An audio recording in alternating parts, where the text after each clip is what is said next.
और भारत के प्रधानमंत्री झूठ बोलकर कह रहे कि मैंने भिजाया था इजराइल को। हैदराबाद सांसद और एआईएमआईएम चीफ असदुद्दीन ओवैसी ने एक रैली में पीएम मोदी को झूठ बोलने वाला प्रधानमंत्री बताया है। ऐसा पहली बार नहीं हुआ है। अक्सर ओवैसी ने अपने बयानों में मोदी और बीजेपी को गलत और झूठा बताया है। नरेंद्र मोदी जिस सफाई के साथ झूठ को बोलते हैं, शायद ही कोई इस तरह से झूठ बोल सकता होगा। भारत के प्रधानमंत्री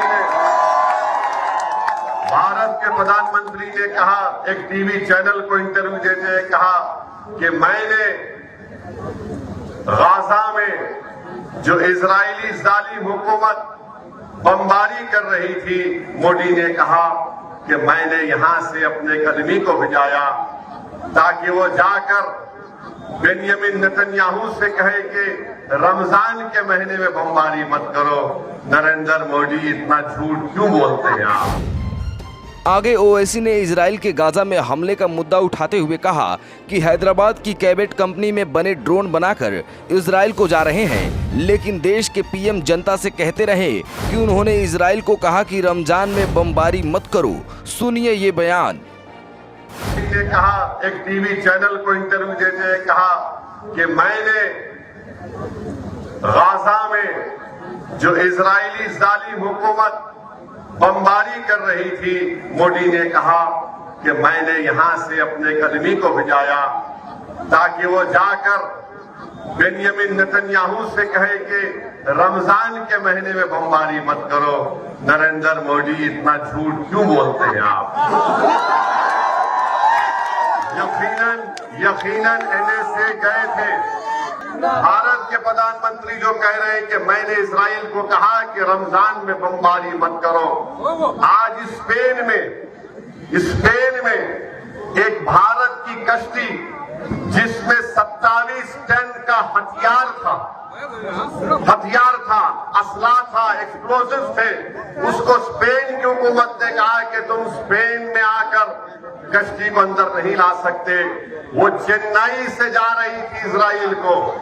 बोलो प्रधानमंत्री, क्या ये सच है या झूठ है? अरे आप दे रहे इजराइल को असला। हैदराबाद में कैलवेट कंपनी है, वहां से ड्रोन बनकर जा रहे हैं और भारत के प्रधानमंत्री कह रहे हैं कि मैंने इजराइल को कहा था कि रमजान में बमबारी मत करो। अरे मोदी जी, अगर आप इतने ताकतवर है तो इजराइल ने तुम्हारी बात क्यों नहीं सुनी? जब आपके भक्त कहते हैं कि मोदी जी ने यूक्रेन में जंग रुका दी, तो ये तो छोटी बात थी। नेतन्याहू तो आपका बड़ा करीबी दोस्त है, आप तो उसको गले लपेटते हैं जब कभी भी आप मिले उससे। बताओ कितना झूठ आप बोलेंगे। मोदी को पूरी तरह झूठा साबित करने के लिए ओवैसी ने फिलिस्तीन के हालात का जिक्र भी किया और कहा कि 16,000 बच्चे मारे गए, 15,000 महिलाएं मारी गईं, 12 लाख आवाम बेघर हो चुकी है, 20,000 से अधिक बिल्डिंग बर्बाद हो गई। सुनिए ओवैसी का ये पूरा बयान। यकीनन एनएसए गए थे, मगर पूरे रमजान में जालिम इजरायलियों ने गाजा के फलस्तीनियों पर बम बरसाते रहे। आज 16,000 बच्चे मर गए नरेंद्र मोदी गाजा में, 15,000 महिला मर चुकी है, 12 लाख अवाम बेघर हो चुकी है। एक नहीं, दो नहीं, करीब 20,000 के करीब बिल्डिंगें इजराइल ने बर्बाद कर दिया। और भारत के प्रधानमंत्री झूठ बोलकर कह रहे कि मैंने भिजाया था इजराइल को। ये मुझे खामखा घेर लेते हैं मुसलमानों के नाम लेकर। मोदी जी, कोई नहीं घेरता, आप घेरने का काम करते हैं। मगर इंशाअल्लाह ताला अब हम आपके घेरे को तोड़कर निकलेंगे इंशाअल्लाह। आप बताइए, सुनिए, भारत के प्रधानमंत्री जो कह रहे हैं कि मैंने इजराइल को कहा कि रमजान में बमबारी मत करो। आज स्पेन में एक भारत की कश्ती जिसमें 27 टन का हथियार था, हथियार था, असला था, एक्सप्लोजिव थे, उसको स्पेन की हुकूमत ने कहा कि तुम स्पेन में आकर कश्ती को अंदर नहीं ला सकते। वो चेन्नई से जा रही थी इजराइल को। बोलो प्रधानमंत्री, क्या ये सच है या झूठ है? अरे आप दे रहे इजराइल को असला।